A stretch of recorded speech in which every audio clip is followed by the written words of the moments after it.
And here in our studio, Melaleuca Executive Chairman Frank VanderSloot, who has come out against Proposition 1, saying that it is not a good idea for the state of Idaho. Tell us why, Frank. Well, I'm against it because I love Idaho. This bill is a wolf in sheep's clothing.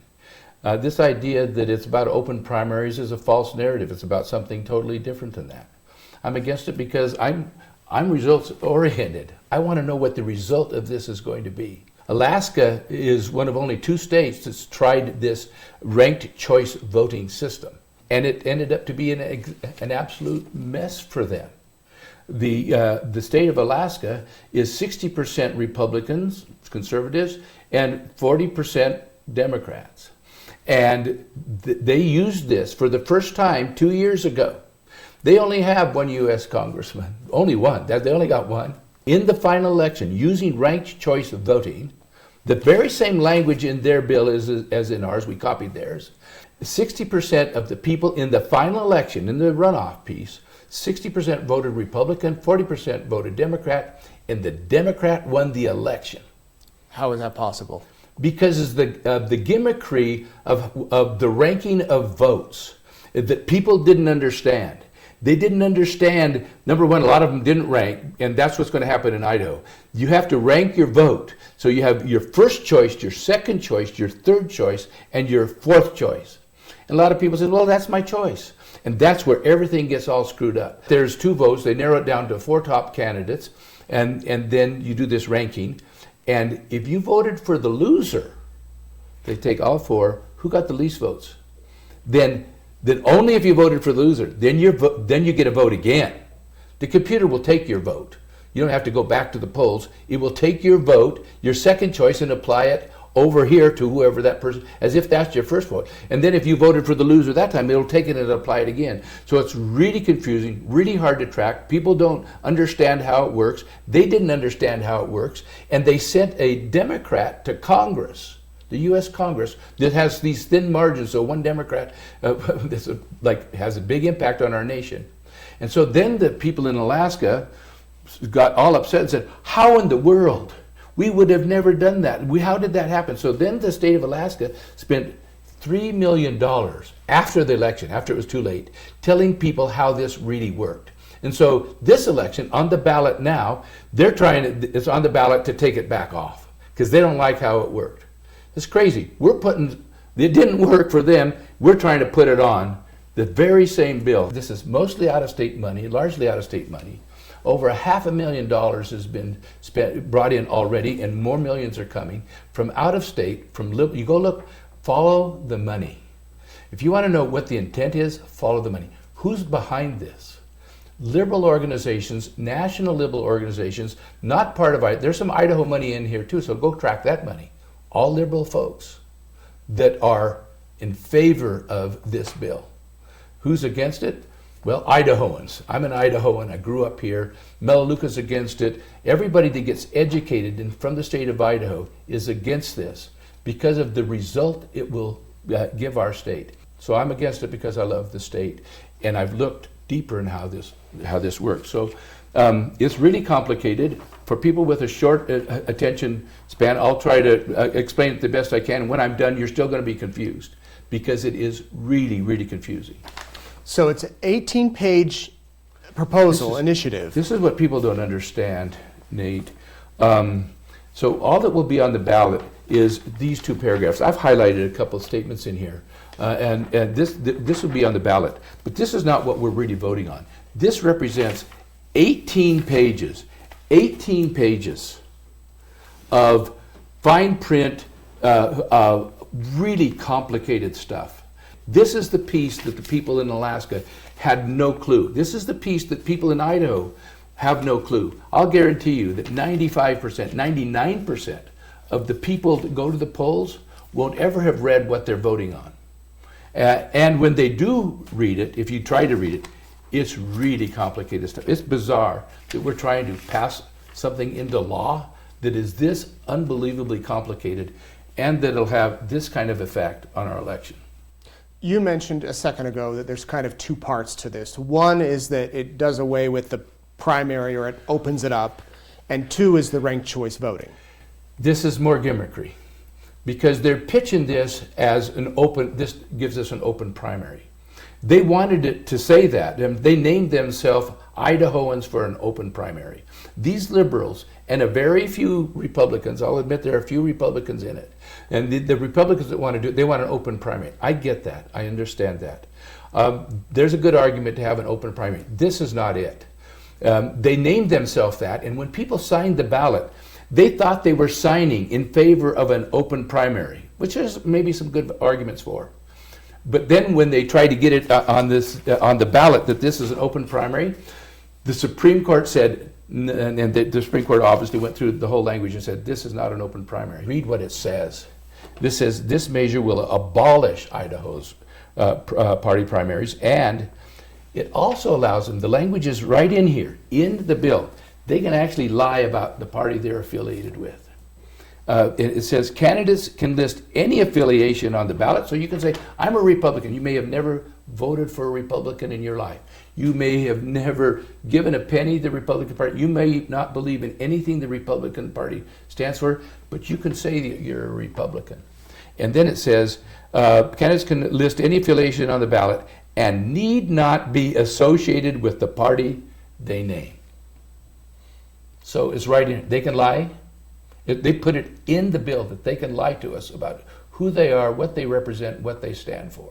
You mentioned the liberals trying to, change the system. Jim Jones, former Attorney General, said the ranked choice concept is clearly not a California invention designed to make Idaho a liberal bastion. It's designed to give every voter, regardless of party affiliation, an opportunity to select those who will hold public office. Well, Jim Jones is a good friend of mine. He used to be quite conservative himself, and he's turned, and he'll admit that he's quite liberal today. So I'm not, he can say that. That doesn't make what he said true. What the result is what I would look at. What did it do in Alaska? Who is behind it? Follow the money. There's no conservative person backing this financially. The people in Idaho who are putting up good dollars towards this, track the big money. Track the major organizations that are behind this. Liberal organizations, the people out of state, every single one.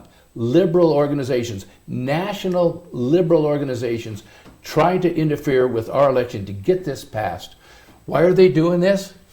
Not to give us better elections. They want to get liberals elected in Idaho, and they think they can get it done. Why would they choose Alaska and Idaho to do this? The only other state is Maine. Small states, not a lot of population, cheap for them to flood us with propaganda against common sense, but we'll believe the propaganda.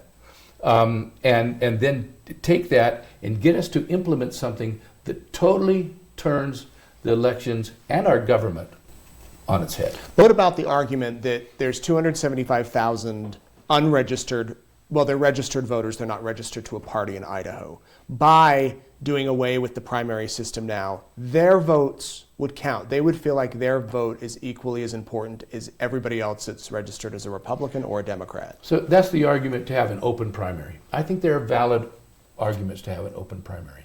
The Supreme Court in the state of Idaho has said that's not what this is. And where the gimmickry all begins is not that first run where everybody can vote. I'm all for that. We should all be for it, everybody be able to vote. It's how they tally the vote when they take it down to that final four. It's this ranked choice voting system that totally turns our election process on its head. We're used to one person, one vote. Not in this case. If you vote for the loser, if you got it wrong the first time, you get a vote again. You get it wrong again, you get a vote again. Up to 3 times you get a vote, as long as you vote for the loser. And only the losers get to keep voting. And that's what people don't understand. It's really complicated, really convoluted, and I'm a results-oriented guy. I want to know what the result is. We know what the result was in Alaska. That's the result these liberals want here. That's the result that they want to have. And I'm hoping that we don't let them do it. There would be some also who would say, well, this would be a way to keep the extreme far right from having control, that maybe you could get more moderate Republicans in there in a leadership position. Those are valid arguments. This is not the way to achieve what they want to accomplish. If we want to do open primary, let's do an open primary without this ranked choice voting gimmickry that nobody understands, that nobody's even going to read, that will have an absolutely wrong result for all of us in Idaho, and even for the United States of America, if we start sending super liberals from Idaho to the U.S. Senate and to the House of Representatives. It's the result we should be looking at. The intentions are good.